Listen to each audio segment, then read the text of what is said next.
नमस्कार, मैं छत्तीसगढ़ अखबार के YouTube चैनल इंडिया आजकल के स्टूडियो से सुनील कुमार। दो खबरें हैं मेरे पास, बिल्कुल अलग अलग जगहों की, स्कूलों की खबरें हैं। पहले सोच रहा हूँ कौन सी खबर बताऊँ, अच्छी बताऊँ या बुरी बताऊँ, समझ नहीं पा रहा हूँ। खैर, अच्छी खबर से शुरू करता हूँ। अच्छी खबर यह है कि पश्चिम बंगाल का अलीपुरद्वार, पश्चिम बंगाल का जिला है अलीपुरद्वार, वहाँ पर स्कूल के बच्चों को मोबाइल फ़ोन से दूर रखने के लिए, आजकल पता है ना आपको बच्चों में लत कैसी लगती है मोबाइल फ़ोन की। ये कोरोना के समय शुरू हुआ था, मजबूरी में देना पड़ा था, ऑनलाइन क्लास होती थी, घर बैठे पढ़ना पड़ता था। टीचर्स ने, शिक्षकों ने मोबाइल का इस्तेमाल बंद कर दिया ताकि बच्चे जो हैं उनके सामने एक मिसाल कायम हो सके और स्कूल के भीतर काम करने के लिए, एक दूसरे से बात करने के लिए वो वॉकी टॉकी का इस्तेमाल करते हैं। छोटा सा वायरलेस रहता है ना, उसमें कोई स्क्रीन नहीं रहती है, उसमें आप चैट जीपीटी, फेसबुक, ट्विटर कोई चीज़ नहीं देख सकते, कोई गूगल नहीं कर सकते, कोई ब्लू फिल्म या कोई पोर्नो नहीं देख सकते। उसमें वॉकी टॉकी में केवल टीचर एक दूसरे से बात कर लेते हैं स्कूल के काम की। उन्होंने त्याग कर दिया। ऐसे कुछ और भी अच्छे मामले मेरे पास में हैं, बताता हूं आपको। राजस्थान, कोटा, एक छात्रा की एक पुरानी किताब में 50,000 रुपए की गड्डी मिली नोटों की।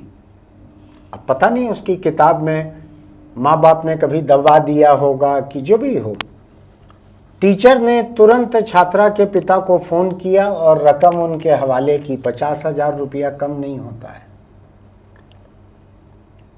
दक्षिण भारत का मलप्पुरम आपको ध्यान है, वो गोल्ड फाइनेंस के चक्कर में उसका नाम ज़्यादा आता है, लेकिन उधर कुछ अच्छे काम भी होते हैं।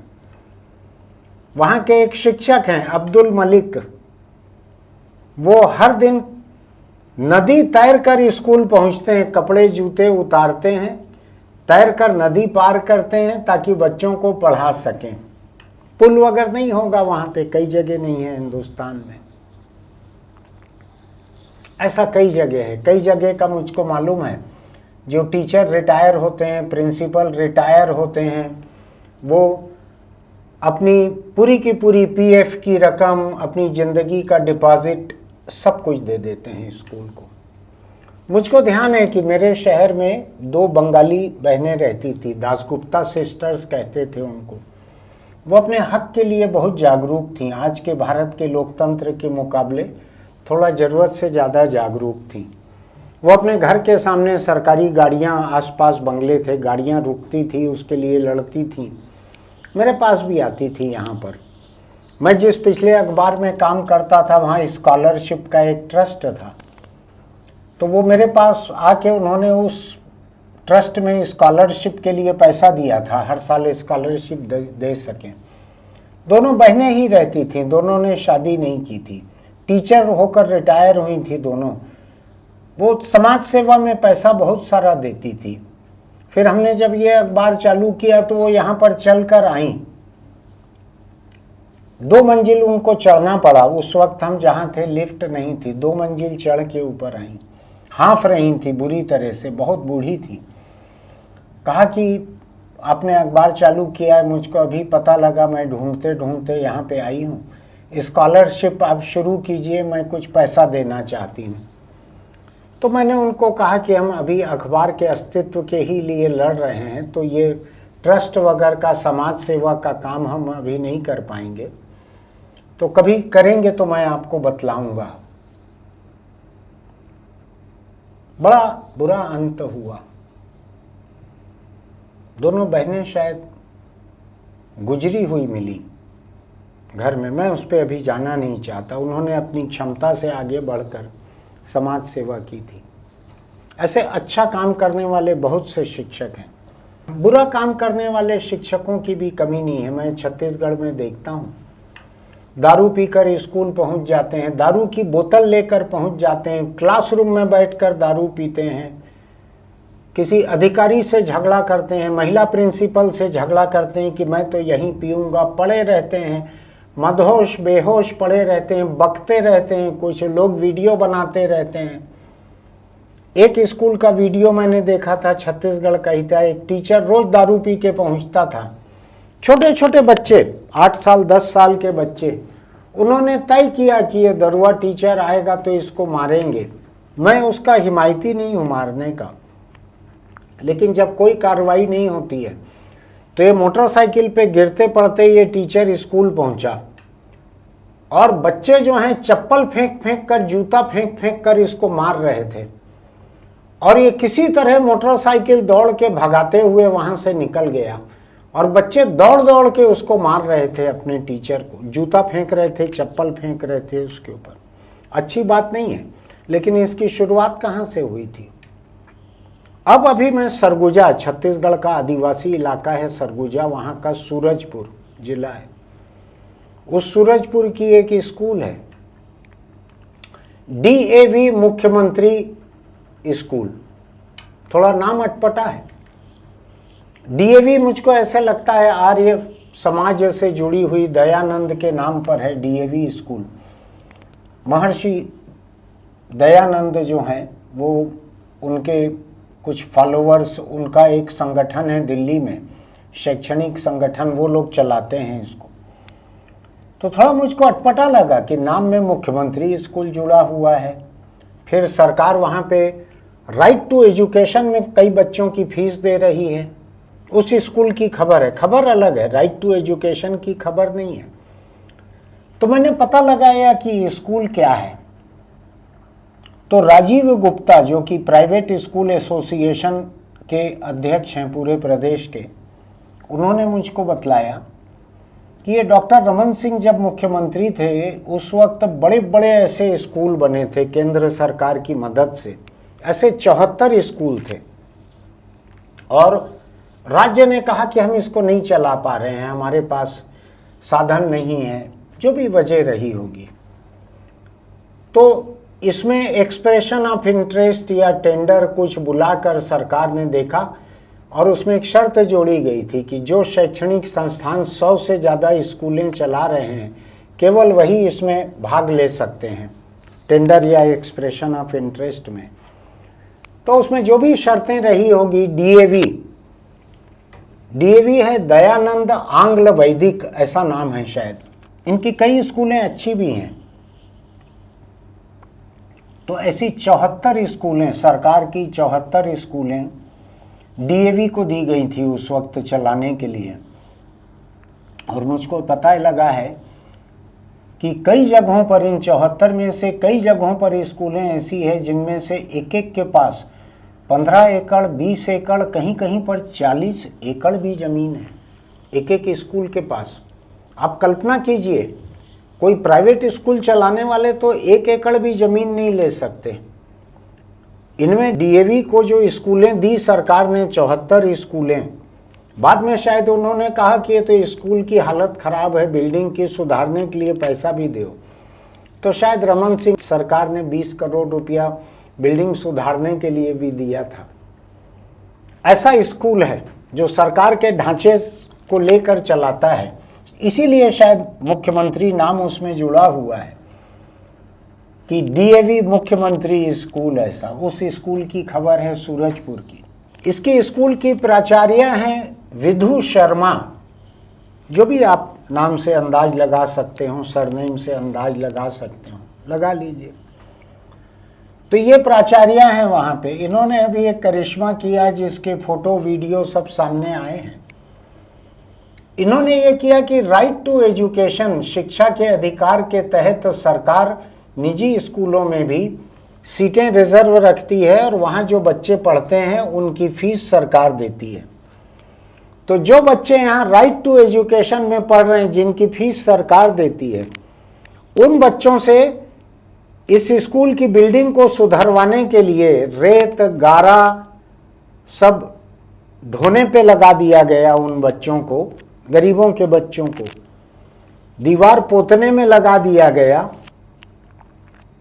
तो दिख रहा है तस्वीरों में, वीडियो में दिख रहा है कि ये बच्चों से ईंट गारा उठवा रहे हैं, मसाला उठवा रहे हैं, बिल्डिंग की मरम्मत हो रही है या बन रही है, क्योंकि ये गरीब बच्चे हैं। चूंकि सरकार इनकी फीस देती है राइट टू एजुकेशन में, तो सरकार तो फीस देती है स्कूल को, इनका हक कम क्यों होना चाहिए किसी से। लेकिन मैं आपको बताता हूँ एक राज की बात, प्रदेश में इतने सारे बड़े बड़े ऐसे स्कूल हैं, बड़े बड़े अरबपतियों के स्कूल हैं इस प्रदेश में, बड़े बड़े, जहां लाखों रुपए की फीस लगती है एक बच्चे की एक साल में। ध्यान से सुनिएगा, ऐसे बच्चों को स्कूलों में दोपहर का खाना मिलता है। ये सरकारी स्कूल का मिड डे मील जैसा नहीं रहता है, पैसे वाली स्कूल है उनका अपने दर्जे का खाना रहता है। मैं जो कहने जा रहा हूँ थोड़ा आपको मन में तकलीफ होगी, फिर भी सुन लीजिएगा, दुनिया ही तकलीफ से भरी हुई है। ऐसी एक बहुत बड़ी बहुत महंगी स्कूल की बात बताता हूँ आपको, उसमें राइट टू एजुकेशन में जो बच्चे पढ़ते हैं उनको एक अलग कमरे में बैठाकर ऑर्डिनरी खाना खिलाया जाता है और बाकी बच्चों को महंगा खाना खिलाया जाता है। सरकार ने क्या इसीलिए शिक्षा का अधिकार कानून बनाया था कि निजी स्कूलों में भेदभाव हो? आपको बतलाता हूं मैं, जिस तरह सरकारी स्कूलों में अनुसूचित जाति जनजाति के बच्चों के साथ भेदभाव होता है, कई जगह बच्चे दूसरे बच्चे उनके साथ नहीं बैठते हैं, कई जगह इन बच्चों को अतिरिक्त पिटाई पड़ती है टीचर की। ऐसे ही बड़े बड़े स्कूल हैं जहाँ पे आरटीई में जो राइट टू एजुकेशन में जो बच्चे पढ़ते हैं जिनकी फीस सरकार देती है, उनके साथ बहुत बुरा भेदभाव होता है। क्लास के भीतर उनको टीचर हिकारत से देखते हैं, ये सरकारी दामाद हैं, ये फोकट में पढ़ रहे हैं। तो छोटे छोटे बच्चे जो संपन्न परिवारों से आए हैं, जो लाखों रुपए की फीस दे रहे हैं, उन बच्चों का अपना कसूर नहीं है। उनके लिए तो टीचर जो कहें, बच्चों के माँ बाप जो कहें, वही सब कुछ है। वही अगर कहते हैं ये ऐसा है, ये फोकट में पढ़ रहे हैं, ये सरकारी दामाद हैं, तो जो गरीबों के बच्चे इन स्कूलों में पढ़ने के लिए जाते हैं वो एक स्थायी भेदभाव के शिकार रहते हैं। ऐसा नहीं है कि छोटे छोटे बच्चों के साथ भेदभाव हो, उनके मन में चोट नहीं लगेगी, उनके विकास पर असर नहीं पड़ेगा, उनकी पढ़ाई पर असर नहीं पड़ेगा। बहुत बड़ा फर्क पड़ता है। अब जब इसके वीडियो सामने आ गए, इसका फोटो सामने आ गया, खबरें छप गई, तो ठीक है, वो जिले के जो अधिकारी हैं उन्होंने एक जांच कमेटी बना दी स्कूल की जांच करने के लिए। लेकिन स्कूल वही है जो रमन सिंह सरकार ने जितने एप्लीकेशन आए थे, हो सकता है सरस्वती शिशु मंदिर ने भी उस वक्त एप्लीकेशन दिया हो, क्योंकि वो भी 100 से ज़्यादा स्कूलें चलाते हैं। ये दिया गया, इनको डीएवी को दिया गया, शायद दयानंद आंग्ल वैदिक ऐसा कुछ नाम है इसका। तो ये भेदभाव जो है ये इतना गहरा है। हिकारत केवल जाति को लेकर नहीं है, हिकारत गरीबी को लेकर भी है, शहरियों के मन में गांव को लेकर हिकारत है। ये वही छत्तीसगढ़ है जहां पर कई जगह teacher, headmaster, principal, hostel warden सब मिलकर भी किसी लड़की का देह शोषण करते हैं। मैंने ये नाम जो पढ़ के बताया आपको, विधु शर्मा नाम है प्रिंसिपल का। मैं किसी जाति के खिलाफ नहीं हूँ। जो बलात्कार के बहुत सारे केस हुए हैं, जो टीचर, हेडमास्टर, प्रिंसिपल ने छात्रा के साथ किए हैं, उसमें कई जगह आदिवासी भी हैं बलात्कार करने वाले। ऐसे मामले जो हैं देह शोषण के, छात्रा के, इनमें से बहुत बड़ी संख्या आदिवासी इलाके की छात्राओं की है। खराब नौबत है। अपने बच्चों के साथ बात करते हुए आप उनकी सामाजिक चेतना को सुधारने की कोशिश कीजिए। आपको ध्यान है ना, मैंने कुछ समय पहले आपके सामने कहा था, अखबार में लिखा भी था, कि दुर्ग में एक अल्पसंख्यक बच्चे को इतना प्रताड़ित किया, वहाँ के बहुसंख्यक समुदाय के बच्चों ने उसको आतंकी कहा, उसको पाकिस्तानी कहा, कुछ कहा।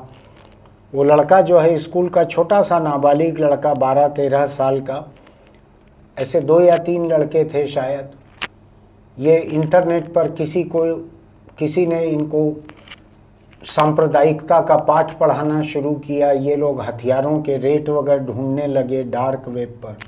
गनीमत की खुफिया एजेंसियों ने समय रहते जब पकड़ा, मुझको एक बहुत बड़े अफसर ने बताया कि जब हमने रूबरू बात की इन बच्चों से तो हमको पता लगा कि स्कूल में इनको इतना चिढ़ाते थे कि इनको लगा कि जब हमको पाकिस्तानी और आतंकी ही बोल रहे हैं तो हम वही काम कर लेते हैं। ये इधर का था, दूर का नहीं था, ये कश्मीर वगैरह का मामला नहीं था, ये मेरे बगल के लगे हुए जिले का, दुर्ग जिले का मामला था। ये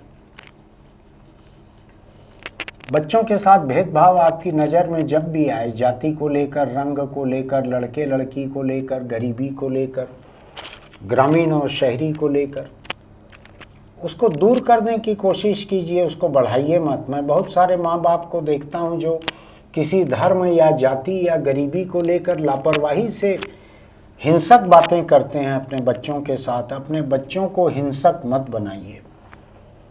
जिस स्कूल के बच्चे ये देखते होंगे ना कि आरटीई के लोग, राइट टू एजुकेशन के, सरकार फीस देती है, उन बच्चों से पुताई करवाई जा रही है, उन बच्चों से रेत और गारा उठवाया जा रहा है, तो एक बहुत बड़ी दरार पैदा हो जाती है ऐसे स्कूलों में। मत होने दीजिए ऐसा। अपने बच्चों को जिम्मेदार बनाइए, उनको सामाजिक समरसता की तरफ ले जाइए, उनके भीतर बराबरी की भावना विकसित कीजिए, अपने बच्चों को बेहतर इंसान बनाइए।